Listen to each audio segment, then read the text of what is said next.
Greggs, our beloved British bakery, has become the latest symbol of broken Britain. It's horrendous, guys. I've got loads of films for you today, so stick with me, all right? Look, this is the problem that we're facing. The whole thing is dystopian. So I want to start with Greggs. I want to show you some films there that I think will be quite interesting to you. And I'm going to move on to more antisocial behaviour. I'm going to end this video then with telling you what you can do about it. So stick around, guys. Let's jump straight into ground news. Let's find this story, shall we? Guys, I've got to talk about Ground News. I'm sponsored by them. This channel is sponsored. YouTube don't pay me no money, fam. Look, here's the thing, right? Ground News, there's an advert in the middle of this video if you want to get it. 40% off. I use the deal. I don't get this for free. I honestly don't. Let's go into Greggs here.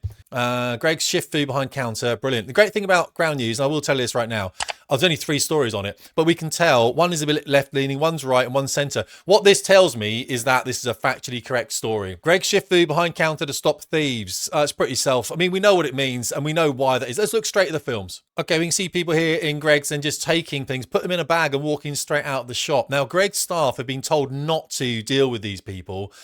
There's a lot of people saying, well, they're homeless. But look at this. It's not just getting a roll. I think actually a lot of supermarkets provide food for homeless people. This man is actually putting things, like multiple things in the bag, probably to sell somewhere else. This chap here just taking stuff and just walking out the shop. No one challenging him whatsoever. And I will say it to you as well, guys, it's not a racial thing. I'm not saying that these are any particular denomination of people. And I will point out as well, when we start looking at the e-bikes as well, it's more predominantly, it seems, a white crime in this country. I can see what's happening here, and this is what I want to talk to you about. I want to talk to you about what your role is in this as well, when it comes to either witnessing this or being part of it, or, you know, you're in the shop and this kind of thing happens. What can we do? Just look at this guy, just taking it out, putting in his pocket. Yeah, I'm sure these people are involved in maybe drugs or low-level crime or anything like that. The problem is about escalation. Look, this guy's got a whole lot. He puts it in a bag. They're trying to push him out. There's violence that can ensue here. We have to be careful. People will front up. Now, there's a way we can deal with it in the future, and I will talk to you about that. But I just want to show you these tapes. Look at this. So these people, these people that work in there, they do not have to come to work in the morning and face this kind of level of physical violence or assault. It's absolutely ridiculous. I mean, I think, you know, we've probably seen enough Greg films now. This is the thing, just filling bags. And it's a standards we accept as a nation of what this country will actually become. And if we accept this, when we're going to become this. So what have Greg's done then? Well, they put all these things then behind the counter, haven't they? Look, well, they've locked up the fridges so that people can't just reach in. And this is what I'm talking about. We're going from a high trust to a low trust society in literally one generation. Generation O, generation outsider. Now, I'm not saying it is the outsiders that are necessarily doing all this crime. I'm not saying it. We used to call them foreigners, didn't we? And for some reason now, foreigners has become a bad word. But as you saw there, it's not necessarily people from outside the country that are committing this crime. What we're witnessing is an allowance of poor behaviour. So we're saying, well, look, the police aren't doing very much about people stealing things from Greg. So therefore, the British people indigenous to this land go, well, actually, we can do that too then. And then you get this degeneration, you get this society which no one's looking after, which is failing. And I want to talk to you a bit about that now. So as Yuri Bezmenov here explains, or Yuri Bezmenov's ghost basically, because Yuri Bezmenov died a while ago, apparently an ex-KGB spy that came to America and told us about how society is collapsing. You can find the film on YouTube if you want to have a look at it, and I would do that. The 4 main stages then of subversion, which he says is Marxism or communism coming into countries to overrun them, is the demoralization, infiltrate and undermine societal institutions, amplify the antisocial. And we've seen this before. This is James Lindsay talking on a similar sort of thing. So how do we infiltrate and undermine? Well, we saw it in the senior military, didn't we? We saw what they did with diversity in there, where they prioritized the employment of minorities and women over the white man, the biggest population there is. I'm not going to go into it now. Well, antisocial behavior there as well. Destabilization then. Let's create internal conflicts and radicalize. We're seeing it happen now, leading to clashes. We're seeing a lot of this, and we'll see it a bit more in a minute with the films I show you in a second. Crisis. We're going to look at societal collapse. It could be monetary. We know that the amount of immigrants coming in at the moment, I think we have to have 360,000 a year. Of course, property prices. We know they're unaffordable for the younger generation. It's something that I am particularly concerned with. Even though I don't have kids, I've got nephews and nieces, and I know they're going to struggle to get on that ladder in the future. future. And then the last bit, once we have that crisis and society falls, the governments, of course, normalization, they can rebuild it in a more authoritarian kind of way, discarding the old way of doing things into the new way of doing things. That might come into some kind of, ID, digital ID, that kind of thing, maybe restricted entries into town, the 30-minute cities, whatever it might be, guys. You've seen it, haven't you? But let's move on. And a lot of this, of course, is what we call mid-level violence. There's no violence here, but it's someone that wants the blind down and someone wants the blind open. And it's a continuation. There's no discussion. We don't talk with each other anymore, do we? This is what escalates. This causes agitation and makes a society more volatile. We can't communicate properly with each other. In fact, what actually happens is we stop communicating with each other and then we write things online or we do things behind people's backs. And this could well be labelled consequence of one's own actions here. Look how they taking money at Dunkin' Donuts, y'all. Like, come on, man. What is this? So they're having to pay through a tray and get their food served straight bulletproof glass through the whole thing, man. I mean, you can't even breathe on these people. Look how sealed this is. This is a professional seal. Like, you can't even talk to these people barely. Appreciate you, man. Getting up every day and seeing something like this, bro, that do something to your mental up here. It tell you, like, this how you feed animals in a zoo, gang. Like, that's pretty much what it's telling your mentality. Like, I did say I don't trust you. You feel what I'm saying? At what point do we be like, we tired of getting treated like animals, tired of getting treated like this? Like, bro, like, you telling me I can't even hand you my money, gang?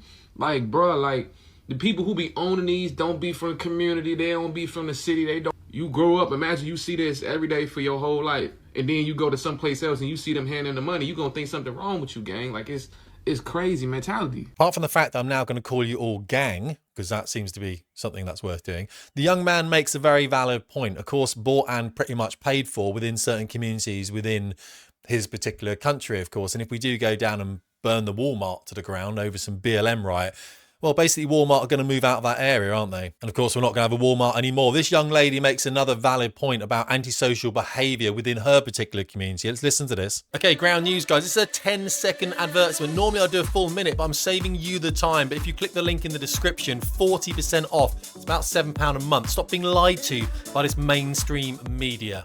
Stop fucking running from me. Guess the race of the person who did that. I'll tell you, they were black. Of course they were. And this is why I don't even like to be around my own people. If I was that person in the other booth that got rants all over me, bro, I would have been so mad. Because why are you even doing that? And the person who did it in the comments was defending their actions, talking about it's funny, it's a joke. You're weird. You're weird, bro. Honestly, please be racist towards black people. Maybe that's going to help them stop being like this. Because there's no saving the black community at this point. They're loud, obnoxious, irritating, rude, ghetto. I don't like to be around them. They have more cons than pros. So yeah, hopefully black people can stop acting like this. Because them acting like this impacts me. Because people are going to automatically think I act like this. Because that's how racial profiling happens. I blame the people who act like this, not the people who racially profile me. Because if they didn't act like this, I wouldn't be getting racially profiled. Young lady makes a valid point about racial profiling. We all do it, by the way, because if we grow up within our own race, we get to see the mannerisms of the facial expressions and everything else. And that means that other races have different ways of bringing up their kids, and so we don't understand them properly when they make different facial movements, and therefore the trust level is just not as high as within our own race. It's just one of those things. It doesn't mean we're racist, it just means we have a certain pattern recognition within our own people. Something else that worries me a lot here, guys, I'll turn the volume down, is people apparently using certain chemicals within balloons, and this person was driving with a chemical in balloon, and unfortunately they've had a major accident, which of course has injured someone on the ground here.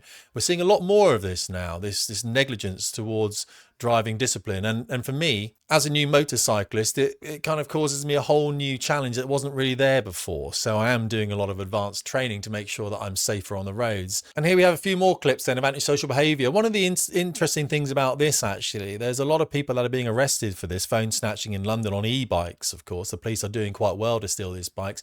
But this tends to be quite high on in the white community. And just be careful when you're out, guys. Keep the head on a swivel there. I mean, look at this. It just drives straight past, taking phones off people. They're gone before you see them. Or take a phone that's not that valuable with you to London, if you go to London especially. And if you're walking, just don't be doing this, guys. You've got to keep your head on a swivel. You're probably not going to get the phone back. You'll probably get your insurance money paid out for it, but it's not just that. Just do not use a phone. If you want to use a phone, sounds ridiculous, go into a shop. Back to the wall, facing the door, and use a phone. Because we are living in a society that went from high trust to low trust. I saw some of these guys in black in London with face coverings. Immediately, of course, you know something's up. So just face up to them, stand and face them.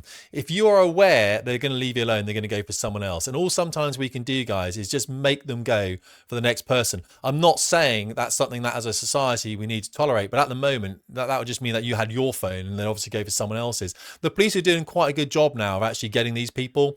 They're locking them up and these e-bikes are being destroyed. And that's the best thing at the moment we can hope for. So here there's 22 illegal e-bikes that are being seized and will be destroyed. And if this lady can present herself and do something about the crime, then maybe you can too. And I'm going to end the video with that then, and we're going to talk about the things that we know are important in our society and how are we going to prevent the degeneration that is coming. Though we understand we're becoming demoralized, and hopefully you think things like this video making you aware of these things, give you a bit more of a positive spin on it. I'm just going to leave with a couple of things now to tell you that, you know, things aren't as bad as you seem. This young lady greets her husband in the same way whenever he comes back from work. She always comes out, she always meets him. Start thinking about the people that you have in your life, because of course today might be your last day. You don't know it. You might be waking up tomorrow with some pain in the body, going and seeing a doctor and realizing you've got a stage of cancer that's incurable. My wife had someone, she's a medical practitioner, that person was dead within 3 months. Okay, 3 months. It can happen. So don't think it can't. You know, make the relationships around you count. As I said, a new motorcyclist, I'm massively investing in that kind of thing again, because of course, every day I'm on the road, especially as a very, you know, amateur novice in that particular regime, may be my last. Start reading up on good people. Here we've got Gary Gordon and Randy Shugart, of course, that were two Delta Force snipers volunteered to rescue a downed crew, and obviously the Black Hawk Down films. I'm just saying there's content out there you can read, histories about Nelson, anything like that you're interested in. Start surrounding yourself with good, positive material. Remember, social media isn't real. The world is real. There's still good people out there doing really, really good things. As I said, in a couple of weeks' time, I'm on a Muslim podcast down in London with some very good people that are really trying to bring communities together, because they understand if they don't do that, then things are going to go downhill very quickly. I'll just leave you with Mike the Litter Picker. I just follow this guy. I do the same thing. So Mike the Litter Picker is a great guy, and he just found this trolley and took it back to Morrison's. Why not do that? Okay. Now, sometimes I'm walking somewhere, I see litter and I can't pick it up because I've got to go there, and I can't go via there because I'm in a massive rush. But that's rare. If we do see litter and we can see a bin as well, pick that up, put it in the bin. It's your society, mate. I've spoken about this before, haven't I? You understand it. So that's it, guys. Take that 40% offer from Ground News if you want. I mean, I still pay for it. It's about £7 a month, but it gives you that real balance. And I'm sorry I've got to keep hitting you with these adverts, but it's just how the channel is financed, because YouTube doesn't like guys like me, because we talk out against the establishment because we kind of need to. But what I am really about is promoting local communities and the family, fitness, family, finance, fuel and faith, guys. Lean in on all of those things and we're going to come together really well as a community. But look, here's the other thing I will just leave you with as an Englishman.